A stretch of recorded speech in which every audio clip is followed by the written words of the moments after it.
Movie की starting होती है एक लड़की को दिखाते हुए जिसका नाम रिक है और वो अपनी स्कूल बस के पीछे तेजी से भाग रहा है क्योंकि आज वो स्कूल के लिए लेट हो चुका है। अब बस थोड़ा आगे जाके रुक तो जाती है लेकिन रिक उससे टकरा जाता है, फिर स्टॉप साइन से भी टकरा जाता है और बस में चढ़ते चढ़ते दरवाजे से भी। यानी आज बेचारे की किस्मत ही खराब थी। अब जैसे ही वो बस में एंटर होता है तो उसके साथी यानी उसके स्कूलमेट्स उसे अपने साथ ही नहीं बिठा रहे होते। सारे उससे कह रहे होते हैं सॉरी हम तुम्हें अपने साथ नहीं बिठा सकते। तभी उसे अपना दोस्त दिखता है जो उसे अपने साथ बैठने की ऑफर करता है। अब बस में बैठते ही रिक फौरन से पीछे देखता है। वहाँ पर एक लड़की अपने एक और दोस्त के साथ बैठी होती है और ये लड़की वो होती है जिसे रिक पसंद करता है और ये रिक का क्रश भी है। इस लड़की का नाम जिल होता है। पर तभी रिक का दोस्त जब देखता है कि उसका दोस्त उसे देख रहा है तो वो रिक से कहता है बस कर दो, वो लड़की तुम्हें कभी नहीं मिलने वाली। उसका तो पहले से ही एक दोस्त है। उनके स्कूल का साइंस ट्रिप जाता है। जब वो लोग वहाँ पर पहुँचते हैं तो देखते हैं कि एक टहनी पर बर्ड बैठा हुआ है। जिल उस बर्ड को देख रही होती है। अब रिक अपने कैमरा से उस बर्ड की पिक्चर लेता है पर फ्लैश होने की वजह से वहाँ उस बर्ड को आग लग जाती है। पर शुक्र है कि वहाँ ये बात कोई नोट नहीं करता।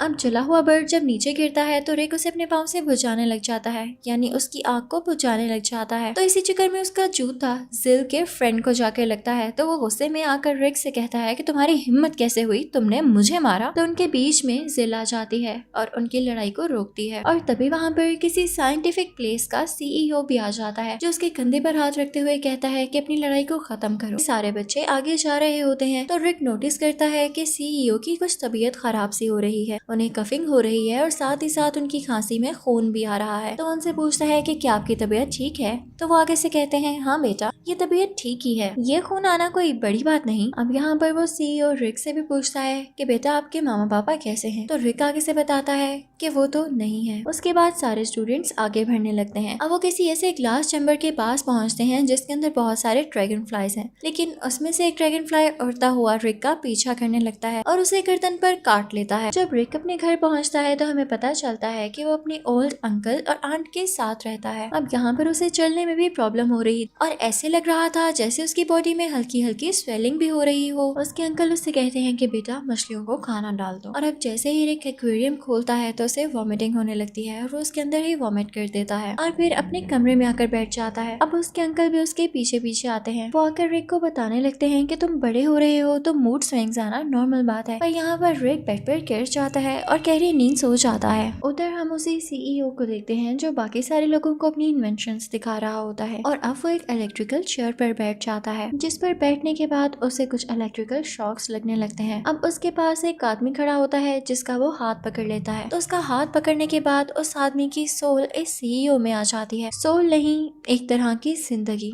यानी सीईओ की जिंदगी अब लंबी हो जाती है। यहाँ पर सारे लोग ये देखकर डर से जाते हैं। फिर हम देखते हैं कि रिक को होश आ गया है और अब यहाँ पर वो अपना कंप्यूटर ऑन करता है और गूगल पर सर्च करने लग जाता है कि ड्रैगन फ्लाई बाइट, यानी वो ये देखना चाह रहा था कि ड्रैगन फ्लाई के काटने से क्या होता है, क्योंकि उसे अपनी बॉडी में बहुत से चेंजेस मिल रहे थे। पर तभी उसे एक नोटिफिकेशन आती है कि प्रोफेसर एक्स ने आपको फेसबुक पर एज ए फ्रेंड ऐड किया है और साथ ही साथ उनके कुछ मैसेजेस भी आते हैं कि रिक सारे जवाब मेरे पास हैं, मुझे मत ढूंढना, मैं तुम तक खुद आऊंगा। तभी उसकी नजर पड़ती है अपने फादर की पिक्चर पर, तो वो उसे देखने लग जाता है और अपने फादर को मिस करने लग जाता है कि डैडी आप बहुत जल्दी चले गए। फिर अगली सुबह हम देखते हैं कि इनके स्कूल में एक साइंस फेयर होता है तो वहाँ रिक भी जाता है। वहाँ पर एक गेस्ट आए होते हैं और वो होते हैं स्टीफन हॉकिंग्स। वो आकर इन सब बच्चों से कहने लग जाते हैं कि मुझे देखो मैं चल भी नहीं सकता, मैं चाहता हूँ कि मेरी भी तुम लोगों जैसी जिंदगी होती, मैं जहाँ चाहता वहाँ जा सकता। अब इसके बाद सारे बच्चे अलग अलग हो जाते हैं। तो रिक जब चलकर जा रहा होता है तो उसकी नजर सिल पर पड़ती है और वो उसी में खो जाता है और इसी वजह से उसकी टक्कर सिल के दोस्त के साथ हो जाती है। वो रिक से कहता है कि देख के चला करो। अब जैसे ही रिक थोड़ा आगे जाता है और पानी पीने लगता है तो जिस बोर्ड पर वो हाथ रखता है वो उसका हाथ उसी के साथ चिपक जाता है। वो अपना एक हाथ तो छुड़ा लेता है और ऑब्जर्व करता है कि उसके हाथ पर छोटे छोटे बाल आ रहे हैं और उसके हाथ काफी स्टिकी यानी चिपचिपे से हो रहे हैं। अब जब वो दूसरा हाथ छुड़ाने की कोशिश करता है तो बोर्ड टाइप बॉक्स उसके हाथ के साथ ही चिपक जाता है और झटका लगने की वजह से वो सीधा जाकर सिल के दोस्त पर लगता है। तो अब यहाँ पर लड़ाई होने लगती है। उन दोनों की लड़ाई के दरमियान रिक स्टीफन हॉकिंग्स की उसी व्हील चेयर के ऊपर जाकर गिरता है जिससे स्टीफन हॉकिंग्स भी जख्मी हो जाते हैं। वो मक्खियों के छत्ते में जाकर गिरते हैं जिसकी वजह से सारी की सारी मक्खियाँ बाहर आने लगती हैं और सारे स्टूडेंट्स में हलचल बच जाती है। रिक अब वहाँ से बाहर जाता है और नोट करता है कि वो बिल्डिंग के ऊपर चल सकता है। वो जंप्स भी लगा पा रहा था। उसके हाथ भी स्टिकी हो गए थे और उसकी बॉडी भी काफी फ्लेक्सिबल हो चुकी थी। उसे ऐसे लग रहा था जैसे वो कोई स्पाइडरमैन बन गया हो। तभी वो वहाँ से देखता है कि रोड पर एक ट्रक काफी तेजी से आ रहा है और उस ट्रक के सामने एक बूढ़ी औरत और उसका डॉग है। तो रिक यहाँ पर उनकी मदद करने चाहता है और फौरन से वहाँ जाके उस बूढ़ी औरत और उसके डॉग को धक्का दे देता है और ट्रक भी यहाँ पर रुक जाता है। अब सारे लोग आकर उसको हैरान होकर देखने लगते हैं। रिक समझता है कि शायद वो मेरी तारीफ कर रहे हैं या मुझे अप्रिशिएट कर रहे हैं, पर जब वो दूसरी तरफ देखता है तो वो बूढ़ी औरत किसी डंपर में फंसी होती है और उसका डॉग भी बेचारा नीचे खड़ा होता है। वो डॉग भी लटक रहा होता है। अब इसके बाद रिक अपने घर जाता है। जैसे वो घर के अंदर एंटर होता है तो देखता है कि उसके अंकल और उसका दोस्त वहाँ खड़े हुए हैं। उसके अंकल उसकी तरफ एक कील फेंकते हैं जिसे रिक काफी आसानी से कैच कर लेता है। तभी उसके अंकल उसे देख के कहते हैं कि रिक, मुझे तुम बदले बदले लग रहे हो। और रिक भी अपने अंकल की हर बात का काफी क्विकली जवाब दे रहा होता है। एक्सपेरिमेंट करने के लिए वो रिक पर अटैक करते हैं। वो एक नाइफ उठाते हैं और उसे मारते हैं, पर वो चाकू मुड़ जाता है और रिक को कुछ भी नहीं होता। यहाँ पर उन दोनों को पता चल जाता है कि रिक के पास कोई सुपर पावर्स हैं। रिक नोट करता है कि साथ वाले घर से काफी अजीब आवाजें आ रही हैं, यानी वो जिस घर के पास खड़ा हुआ है, और ये घर है उसकी दोस्त जिल का। अब वहाँ से जिल अपने घर से बाहर आती है क्योंकि उसे उसके दोस्त ने लेने आना था, लेकिन जाते जाते वो रिक से ये भी कह जाती है कि मैं तुम्हारे साथ भी ड्राइव पर जाना चाहूंगी। तो रिक बेचारा मासूमियत से अपनी साइकिल की तरफ देखता है कि मैं अपनी साइकिल पर इसे ड्राइव पर कैसे लेकर जाऊंगा, और तभी उसकी वो छोटी सी साइकिल पे गिर जाती है और टूट जाती है। यानी रिक को अब जिल से मिलने की कोई उम्मीद नहीं थी, यानी उसे ड्राइव पर ले जाने के लिए उसके पास कोई और सोर्स नहीं था। अब रिक घर आता है और उसे उसी प्रोफेसर एक्स की वीडियो कॉल आती है। तभी वीडियो कॉल खराब होने लगती है और वहाँ पर एक पॉपअप नोटिफिकेशन आती है जो किसी बैंक का ऐड होता है कि अगर आप गाड़ी के लिए लोन लेना चाहते हैं तो हम आपको लोन देंगे। अब ये देखकर रिक काफी खुश हो जाता है और सुबह अपने अंकल और आंट के साथ लोन लेने बैंक जाता है। पर तभी वहाँ पर रोबर्स आकर बैंक को लूटने लग जाते हैं और जब रिक बाहर जाकर देखता है तो वहाँ पर भीड़ लगी होती है। उस भीड़ के अंदर कोई छोटा सा बंदर होता है जो अपने करतब दिखा रहा होता है, लेकिन पास में ही उसके अंकल की बॉडी पड़ी होती है। वो फौरन से भाग कर जाता है और अपने अंकल को देखता है तो शुक्र है वो जिंदा होते हैं। उसके अंकल उससे पूछने लग जाते हैं, रिक तुम क्या एक रिस्पॉन्सिबल लड़के हो? तो रिक आगे से कहता है मैं भी नहीं जानता। तभी वहाँ पर एक मेडिकल टीम आ जाती है जो रिक के अंकल को हॉस्पिटल शिफ्ट करती है। अब दूसरी तरफ हम सीईओ को देखते हैं जो कि अपने ऑफिस में है और उसके ऑफिस में उसकी एक असिस्टेंट आती है। पर यहाँ पर उस सीईओ की तबीयत खराब हो रही थी, वो दोबारा से वीक फील कर रहा था, तो वो अपनी असिस्टेंट का हाथ पकड़ के उसकी सारी जान ले लेता है और खुद पावरफुल हो जाता है। और इसके बाद वो उसकी डेड बॉडी को अलमारी में छुपाने लगता है। तो रिक को हम देखते हैं जो कि अपने अंकल के पास होता है और उसके बाद वो सोचता है कि क्यों ना प्रोफेसर एक्स से मिला जाए, क्योंकि वो उसकी शक्ल तो देख ही चुका था। उनसे मिलने जाता है तो उसको किसी ऐसे स्कूल में लेकर आता है जो कि स्पेशल बच्चों का स्कूल है। और यहाँ पर प्रोफेसर एक्स रिक को ये भी बताने लगते हैं कि तुम एक बहुत ही स्पेशल बच्चे हो, यानी तुम में बहुत ज्यादा पावर्स हैं, अगर तुम इनका यूज करो तो तुम उड़ भी सकते हो। प्रोफेसर एक्स भी व्हील चेयर पर होते हैं और अब वो मिलते हैं अपनी बीवी से। उनकी बीवी भी व्हील चेयर पर होती है और उन सब में बातें होने लगती हैं। तभी प्रोफेसर एक्स की बीवी एक छोटा सा बच्चा सामने लाती है जो कि बच्चा यानी इंसान भी नहीं लग रहा होता, इससे लग रहा था कोई टॉय है और वो भी व्हील चेयर पर ही बैठा होता है। वो बच्चा आहिस्ता आहिस्ता से अपने छोटे छोटे हाथ अपने दिमाग की तरफ लाता है और टेलीकाइनेसिस करते हुए अपने फादर को यानी प्रोफेसर एक्स को हवा में उड़ा देता है। अब इसके बाद हम देखते हैं कि प्रोफेसर एक्स की बीवी रिक के सामने आती हैं और उससे कहती हैं कि तुम स्कूल में बिना कॉस्ट्यूम के ही आ गए हो, अगर तुम्हें सुपर हीरो बनना है तो अपना कॉस्ट्यूम डिजाइन करना होगा। अब यहाँ पर रिक जाकर अपना कॉस्ट्यूम डिजाइन करने लगता है जो कि ग्रीन कलर का होता है और उस पर ब्लैक कलर का ड्रैगन फ्लाई बना होता है और उसे ये आइडिया उसी ड्रैगन फ्लाई के काटने की वजह से आया था। अब इसके बाद रिक अपनी छत पर चला जाता है और वहाँ बैठने लगता है कि तभी वहाँ पर एक और आदमी आता है जिसने ब्लू कलर का कॉस्ट्यूम पहना होता है। वो उसे कहने लगता है ये मेरी जगह है, यहाँ से उठो। तो रिक उसे कहता है आओ बात करते हैं, मिलकर बैठ जाते हैं।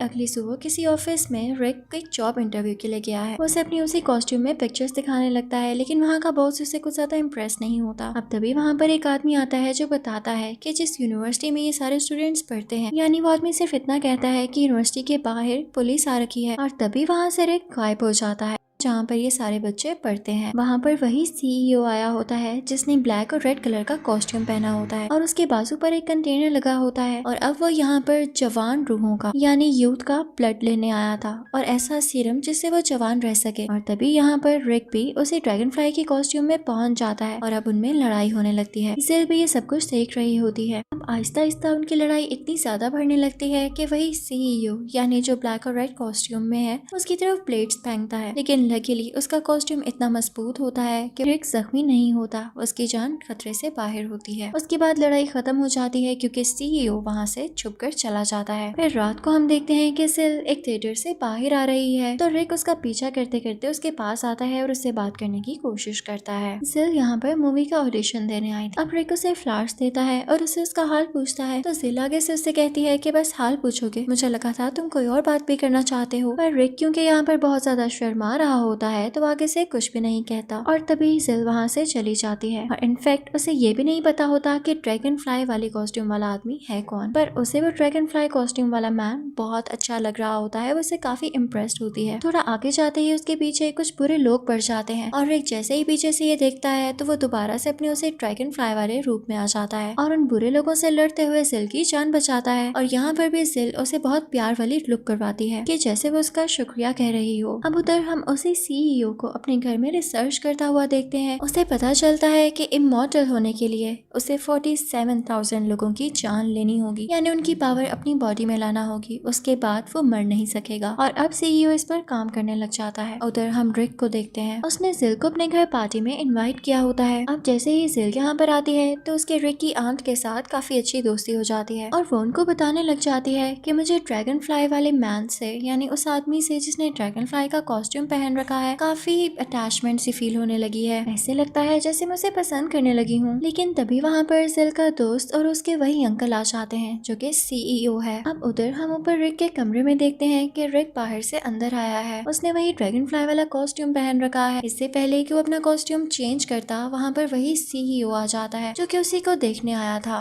क्योंकि उसे शक होता है कि ये ड्रैगन फ्लाई मैन यही रिक है। पर यहाँ पर रिक यानी यही ड्रैगन फ्लाई मैन फौरन से ऊपर अपनी छत पर छुप जाता है, यानी कमरे की छत पर। सीईओ जब उधर देखता है तो वो किसी ड्रॉअर में छुप जाता है। अब वो सीईओ जैसे जैसे उसको ढूंढने की कोशिश कर रहा होता है तो रिक वैसे वैसे उसको ट्रैक कर रहा होता है और फाइनली सीईओ थक हार कर नीचे चला जाता है। और तभी एंट्री होती है रिक की, जो कि कपड़े बदलकर अब दरवाजे से अंदर आ रहा है। यहाँ पर वो सीईओ नोटिस करता है कि रिक के हाथ पर और होंठ पर जख्म के निशान है, तो उसे पूछने लग जाता है कि भाई तुम कहाँ से आ रहे हो। तो रिक उसे कहता है कि मैं किसी लड़के से लड़ कर आ रहा हूँ। तो यहाँ पर सीईओ को शक होने लग जाता है कि शायद यही ही ड्रैगन फ्लाई है, पर रिक उसकी कोई बात का जवाब नहीं देता और उसे इग्नोर करता है। इसके बाद हम देखते हैं कि सिल का फ्रेंड वहाँ से चला जाता है और अब सिल और रिक अकेले होते हैं और ड्रैगन फ्लाई के बारे में ही बातें करने लग जाते हैं। पर जैसे ही लोग बातें कर रहे होते हैं तभी वहाँ पर वो सीईओ अपना ब्लैक और रेड कॉस्ट्यूम पहन कर आ जाता है और इस कॉस्ट्यूम के साथ इसका नाम है आवर ग्लास। वो इन पर अटैक करने की कोशिश करता है और कहता है कि मुझे कई हजार लोगों की जान लेनी है। अब वो आगे आने की कोशिश करता है लेकिन रिक उस पर अटैक करने वाला होता है कि तभी स्लिप होकर खुद ही नीचे गिर जाता है। अब इसके बाद आवर ग्लास रिक की आंट के पास जाता है और उनकी जान भी निकाल लेता है। अब यहाँ पर तो उनकी डेथ हो जाती है। तो अब उधर हम हॉस्पिटल में देखते हैं कि रिक के अंकल जो काफी बीमार थे उन्हें होश आ चुका था, पर डॉक्टर्स ने सख्ती से मना किया था कि इन्हें कोई बुरी खबर नहीं देनी। लेकिन फिर भी एक डॉक्टर आके उन्हें वहाँ पर बता देता है कि आपकी वाइफ मर चुकी है। और अब सुबह उनका फ्यूनरल होता है जिसमें उनके हस्बैंड यानी रिक के अंकल भी शामिल होते हैं और एक ताबूत में चले जाते हैं ताकि वो अपनी बीवी के साथ ही रहें। पर उन्हें नहीं पता था कि ये ताबूत उनकी बीवी का नहीं है, बल्कि उनकी बीवी वाला ताबूत तो भी आ रहा था।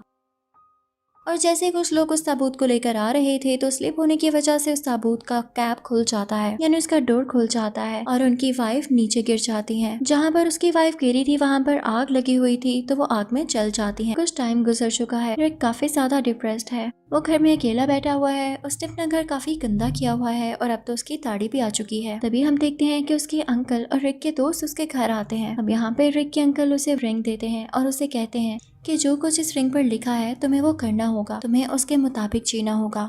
और जो वर्ड्स उस रिंग पर लिखे हुए थे वो ये थे: honour, dignity, pride, commitment, duty और हेल्थ केयर। तब रिक भी आगे से कहता है कि मैं समझता हूँ कि मुझे इन चीजों को फॉलो करना होगा और अब मैं भी सुपर हीरो बनना चाहता हूँ, लेकिन मुझे समझ नहीं आ रहा कि मैं करूँ तो क्या करूँ। अब यहाँ पर सारे एक चीज को लेकर परेशान हो रहे थे क्योंकि आवर ग्लास ने रिक से कहा था कि वो किसी ऐसी सेरेमनी में जाएगा जहाँ पर हजारों लोग हों और वहाँ पर वो सारे लोगों की जान लेगा और एक साथ ही स्ट्रॉन्ग हो जाएगा। तभी टीवी में न्यूज आती है कि एक कन्वेंशन होने वाली है और उसमें 1000 लोग आने वाले हैं। तो रिक को पता चल जाता है कि यही वो मुकाम है, यानी यही वो इवेंट है जहाँ पर ये इंसिडेंट होगा। वो वहाँ पर चला जाता है। अब उसे नहीं पता होता कि सीईओ ही आवर-ग्लास है, तो उसे सीईओ से पूछने लग जाता है कि आवर-ग्लास कौन है। तो सीईओ आसपास देखता है, उसे एक मॉन्क नजर आता है जो बच्चों से बात कर रहा होता है। तो रिक से वो कहता है कि यही आवर-ग्लास। तो रिक वहाँ जाकर उस मॉन्क को बहुत बुरे तरीके से मारने लग जाता है और इसी दौरान असली आवर-ग्लास यानी वो सीईओ वहाँ से भाग जाता है।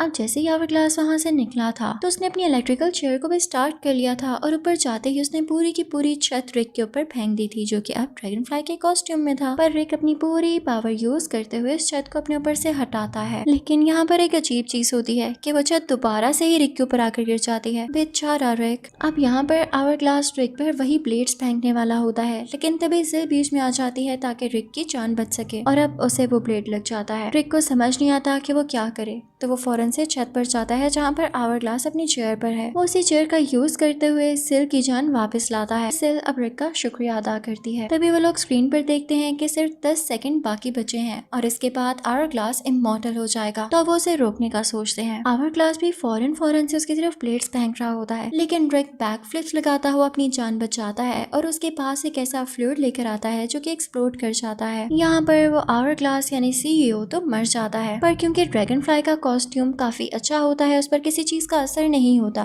तो वो बच जाता है और दूसरी तरफ से सिल भी उस एक्सप्लोजन की वजह से दूर जाकर गिरती है और अब रिक और सिल एक साथ उस बिल्डिंग से नीचे गिर रहे होते हैं। फिर उसके बाद हम देखते हैं कि नीचे गिरते हुए सिल ये नोट करती है कि रिक के हाथ में वही रिंग है, तो उसे पता चल जाता है कि किस पावरफुल फैमिली से बिलोंग करता है और यहाँ पर वो एक दूसरे के लिए अपना प्यार एक दूसरे से कन्फेस करते हैं। ये मूवी यहीं पर एंड हो जाती है।